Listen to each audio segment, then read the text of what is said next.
Hello friends, welcome to knowledge reference. তো বন্ধুরা, RRB NTPC 2019 সালের সিবিটি ওয়ানের সমস্ত শিফটের তোমাদের যে আমি প্র্যাকটিস করাচ্ছিলাম প্রিভিয়াসের কোশ্চেন্স পেপার, তো আজকে আমাদের সেট নাম্বার 2 তোমরা অবশ্যই দেখো।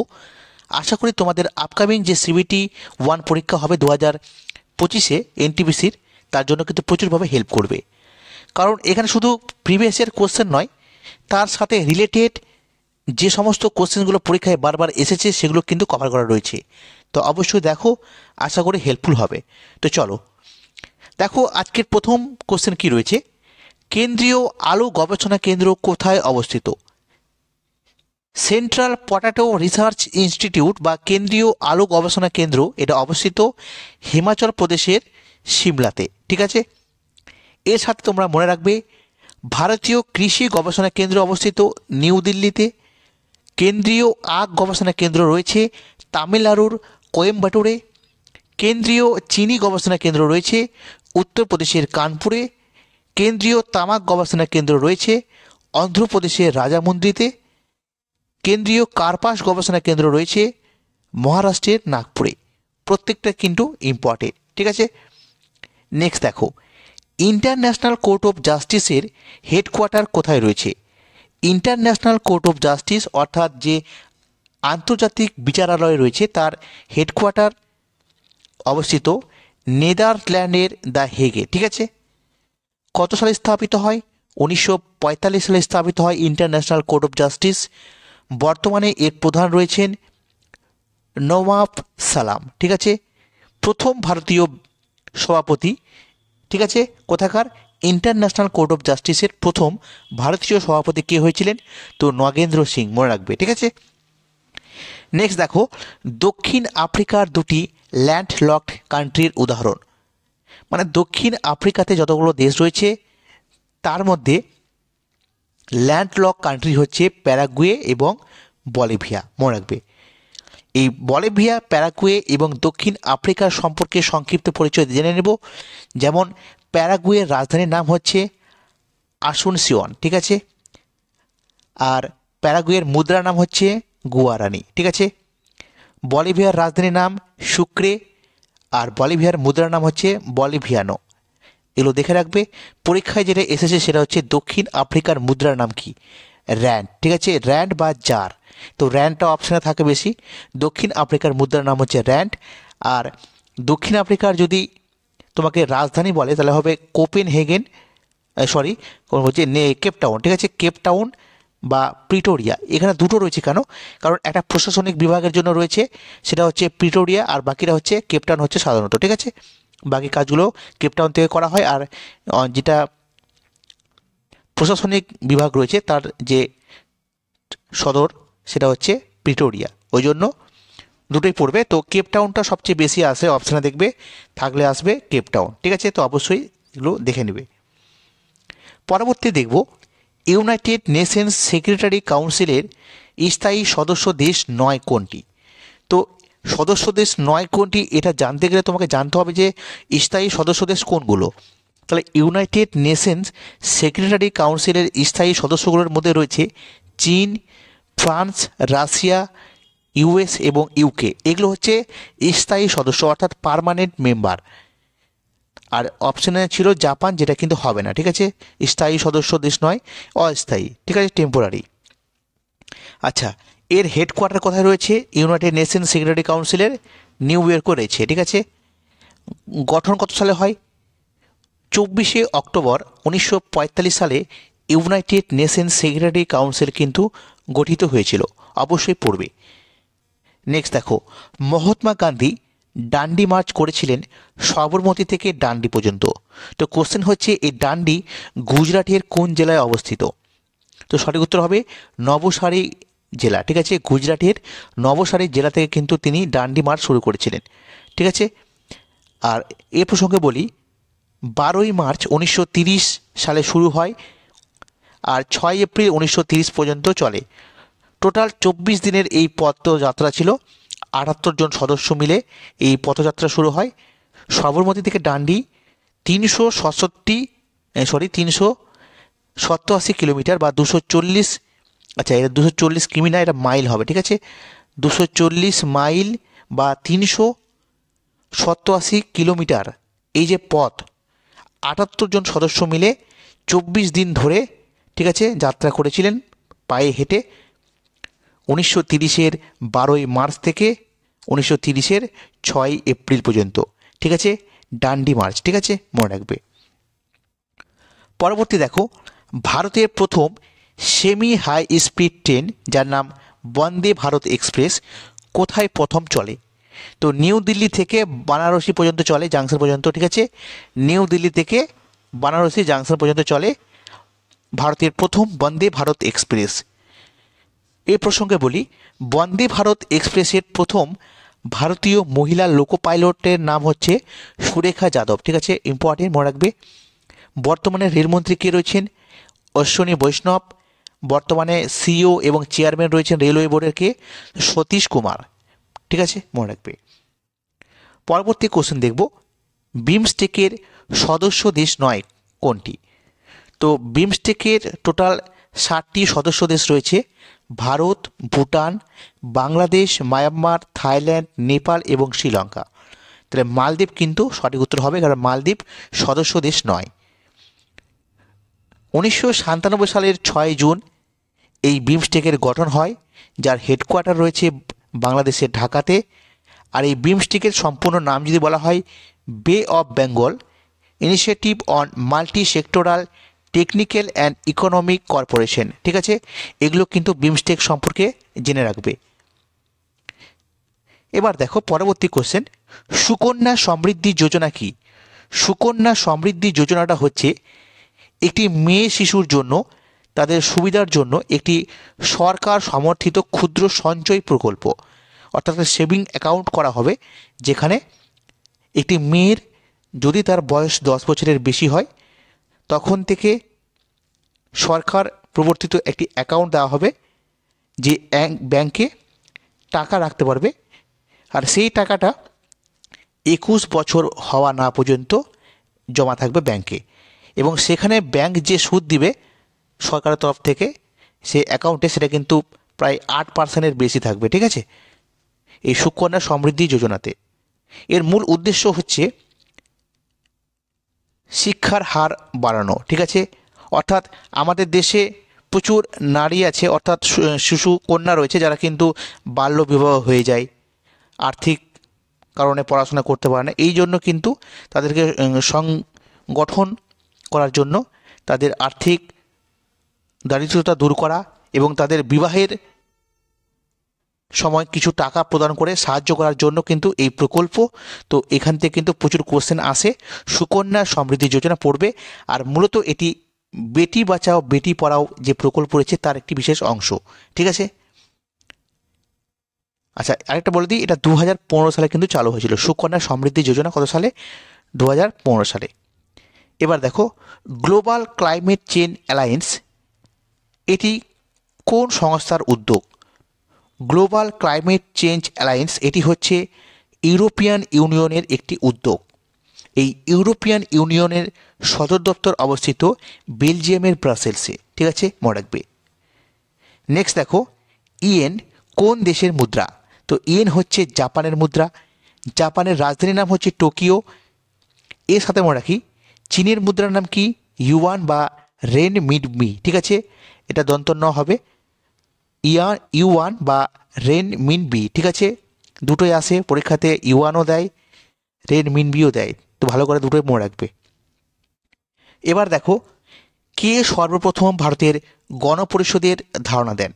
তো এম.এন. রায় বা মানবেন্দ্রনাথ রায়, তিনি সর্বপ্রথম গণপরিষদের ধারণা দিয়েছিলেন। এই গণপরিষদ গঠিত হয়েছিল 6 ডিসেম্বর 1946 সালে ক্যাবিনেট মিশনের প্ল্যান অনুযায়ী, ঠিক আছে। আর গণপরিষদের সাংবিধানিক উপদেষ্টা কে ছিলেন? বি.এন. রাও। আরও দুটো কোশ্চেন এখান থেকে জানতে পারো, যে গণপরিষদের প্রথম অস্থায়ী সভাপতি কে ছিলেন? সচিদানন্দ সিনহা, এবং স্থায়ী সভাপতি কে ছিলেন? রাজেন্দ্র প্রসাদ। এগুলো জেনে রাখবে, ঠিক আছে।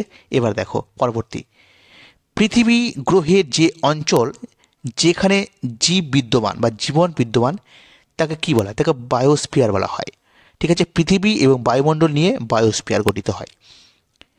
এর সাথে দেখে রাখবে পৃথিবীর বাইরের যে ভূত্বক, সেই ভূত্বককে বলা হয় লিথোস্ফিয়ার। এটাও কিন্তু বহুবার এসেছে, রেলওয়ের বিভিন্ন এক্সামে পড়বে। পরবর্তী দেখো, গ্র্যামি পুরস্কার কিসের সাথে সম্পর্কযুক্ত?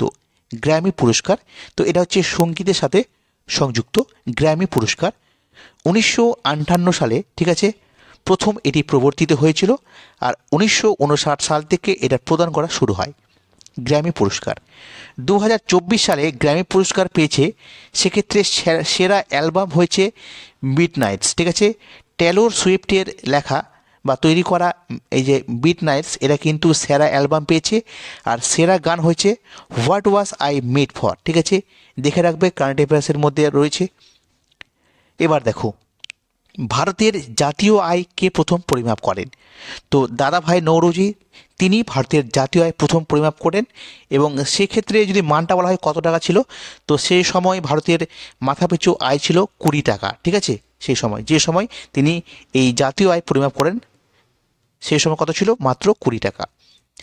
আর প্রথম ভারতীয় যিনি ব্রিটিশ সংসদের সদস্য হয়েছিলেন তিনি হচ্ছেন দাদাভাই নৌরোজি, যাকে ভারতের গ্র্যান্ড ওল্ড ম্যানও বলা হয়, ঠিক আছে।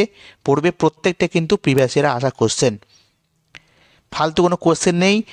এসএসসি বলো, রেলওয়ে বলো, প্রত্যেকটা এক্সামের যে প্রিভিয়াস ইয়ার কোশ্চেন্স এবং তার রিলেটেড কোশ্চেনগুলো এখানে নেওয়া হয়েছে, তার তো এনটিপিসি রয়েছেই, ঠিক আছে। দেখো, কোন সূত্র অনুযায়ী স্থির উষ্ণতায় কোনো গ্যাসের আয়তন তার চাপের ব্যস্তানুপাতিক? তো এটা বয়েলের সূত্রে আমরা জানি পিভি ইকুয়াল টু ধ্রুবক, তাই না? আর এখানে দেখে রাখবে যে প্রশ্ন আসে, বয়েলের সূত্র কোন দুটি রাশি ধ্রুবক থাকে? তো ভর এবং উষ্ণতা, ঠিক আছে। পরবর্তী দেখো, জনশিক্ষা প্রতিষ্ঠান বা জেএসএস পরিচালিত হয় কোন মন্ত্রকের অধীনে? দক্ষতা উন্নয়ন মন্ত্রক বা উদ্যোক্তার আন্ডারে থাকে জনশিক্ষা প্রতিষ্ঠান। পড়বে, প্রিভিয়াসের আশা কোশ্চেন। ফাদার অফ ট্যাক্সোনমি বা বিন্যাস বিধির জনক কাকে বলা হয়? ক্যারোলাস লিনিয়াসকে বলা হয়। উদ্ভিদবিদ্যার জনক বলা হয় থিওফ্রাস্টাসকে। প্রাণীবিদ্যার জনক বলা হয় অ্যারিস্টটলকে। বায়োলজি শব্দটির প্রথম দিয়েছিলেন কে? ল্যামার্ক। এগুলো দেখে রাখবে, পরীক্ষায় এসেছে, ঠিক আছে, কোনো না কোনো এক্সামে এসে অবশ্যই। সব কিন্তু সেন্ট্রাল এক্সামের কিন্তু আমি প্রিপারেশন করেছি, কোনো রকম স্টেট পিএসসির জন্য নয়। তো কোশ্চেনগুলো দেখো একটু অড টাইপের রয়েছে, কারণ এই রকমই কোশ্চেন আসে, ঠিক আছে। এবার দেখো, শিবকুমার শর্মা তিনি কোন বাদ্যযন্ত্রের সাথে যুক্ত? সেটা হচ্ছে সন্তুর বাদক তিনি, ঠিক আছে।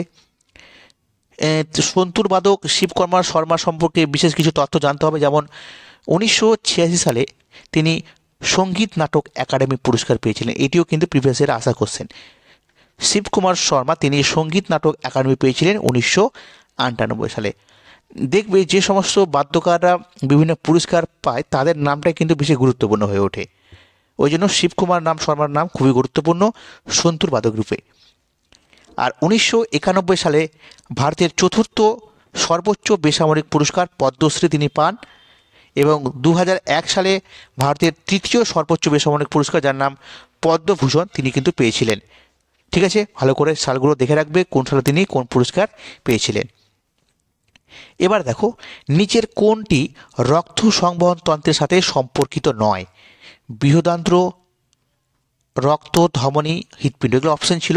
তো বৃহদন্ত্র হচ্ছে সঠিক উত্তর, কারণ এটি হচ্ছে আমাদের পরিপাক তন্ত্রের সাথে সম্পর্কযুক্ত, ঠিক আছে। পাকস্থলী, ক্ষুদ্রান্ত, বৃহদন্ত্র, ঠিক আছে, এগুলো হচ্ছে পরিপাক তন্ত্রের সাথে। রক্ত, ধমনী আর হৃৎপিণ্ড এগুলো হচ্ছে রক্ত সংবহন তন্ত্রের সাথে সম্পর্কিত।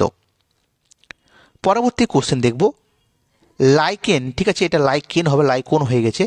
তো লাইকেন, ঠিক আছে, তো এই লাইকেনটা কোন ধরনের দূষণকে নির্দেশ করে? লাইকেন দ্বারা কোন ধরনের দূষণ নির্দেশ করে?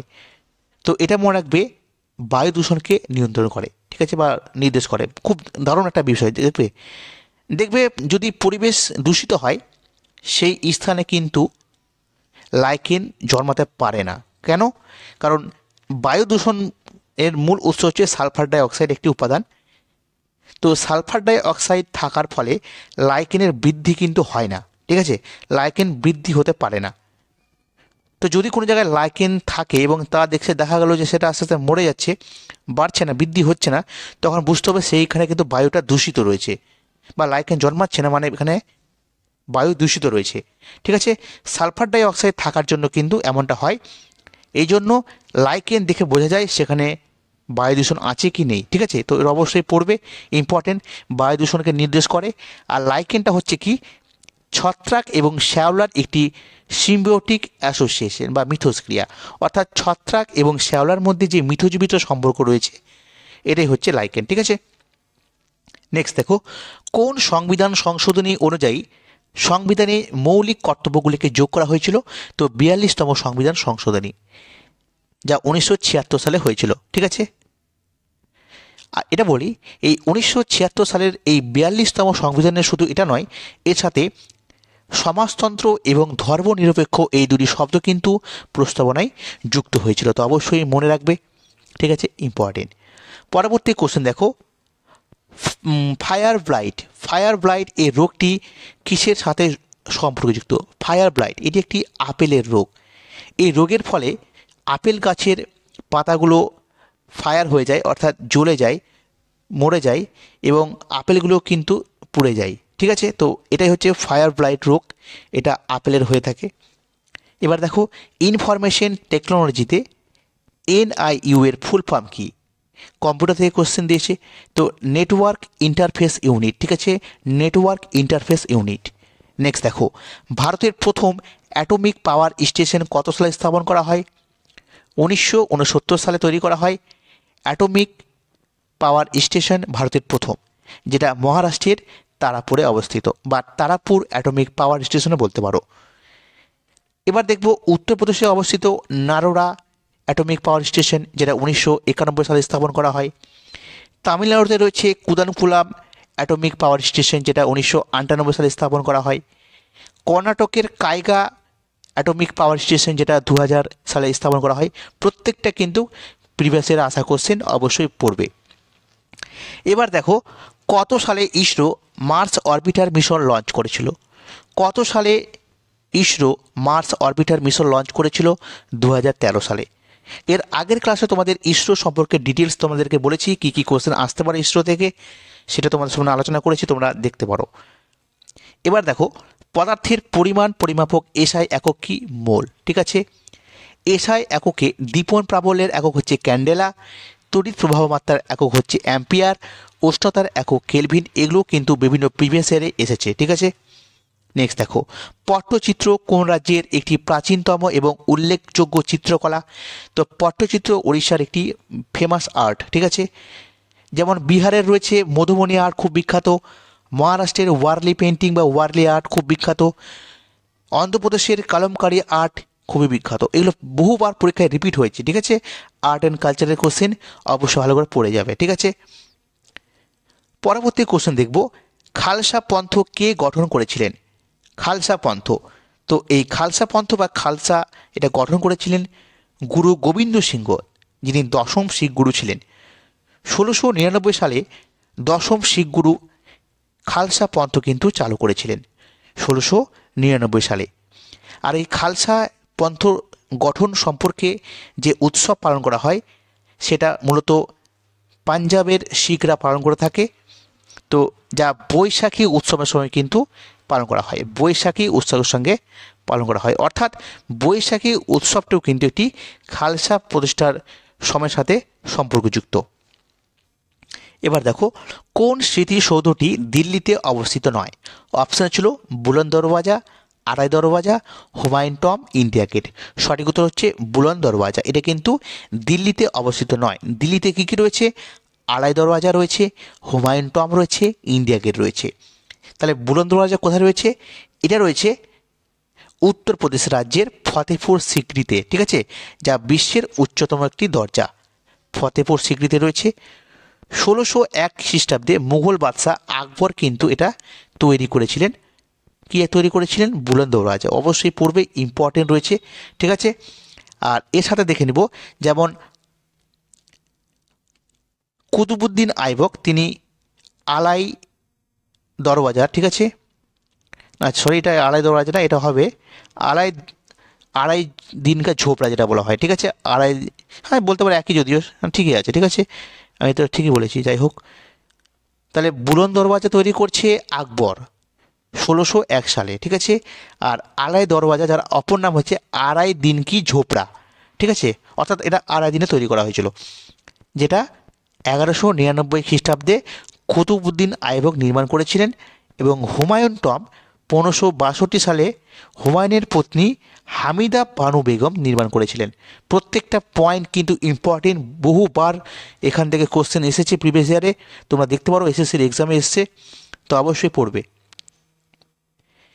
পরবর্তী কোশ্চেন দেখব, সেরিকালচার কিসের সাথে সম্পর্কযুক্ত? সেরিকালচার হচ্ছে রেশম চাষের সাথে যুক্ত, রেশম চাষ সেরিকালচার।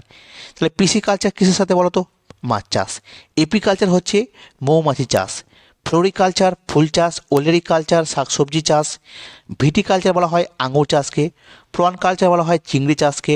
পার্ল কালচার বলা হয় মুক্তো চাষকে। এগুলো বহুবার এসছে, তো এগুলো দেখে নিবে, ঠিক আছে। নেক্সট দেখো, নিচের কোনটি ভাইরাস আক্রান্ত রোগ? Chicken pox, tuberculosis, cholera, typhoid. তো সঠিক উত্তর চিকেন পক্স, ঠিক আছে।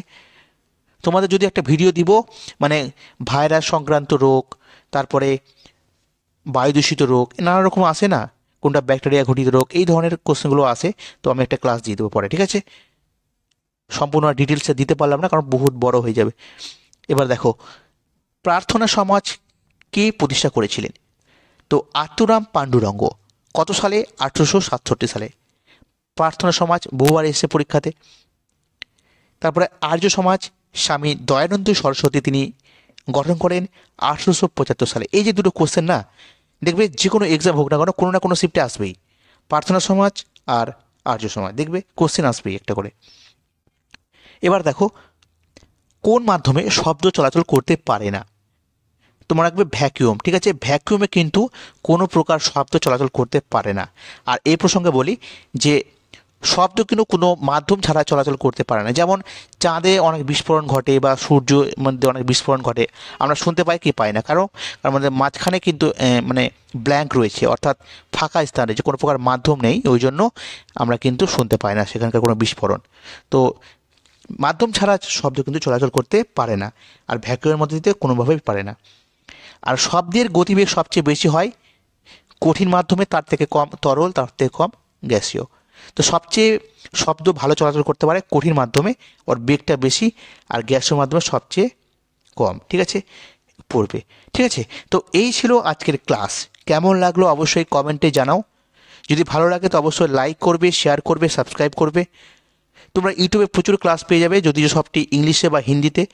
তোমাদের জন্য, তোমাদের কথা চিন্তা করে বাংলাতে আমি করাচ্ছি, ঠিক আছে। হয়তো তোমরা অনেক চ্যানেল পেয়ে যাবে, সেখানে তোমরা প্রিভিয়াসের কোশ্চেনগুলো দেখবে করাবে, কিন্তু এমসিকিউ আকারে একটা একটা কোশ্চেন বলে দিবে, করিয়ে দিবে না, এইভাবে আমি করাবো না, পুরো ডিটেলস করাবো, ঠিক আছে। শুধু সেই কোশ্চেন পড়লে হবে না, তার সাথে এদিক ওদিক আরও রিলেটেড কিছু জানতে হবে, তো আমি সেইভাবে তোমাদের করাচ্ছি। তোমরা যদি রেগুলার অন্তত 1 মাস ক্লাস করো, তুমি বুঝতে পারবে তোমার লেভেল কী বেড়েছে, ঠিক আছে, তুমি বুঝতে পারবে। তো অবশ্যই ক্লাসগুলো করো, ভালো লাগবে আশা করি, সাপোর্ট করো, ঠিক আছে। তো ওকে, সকলে ভালো থেকো, থ্যাংক ইউ।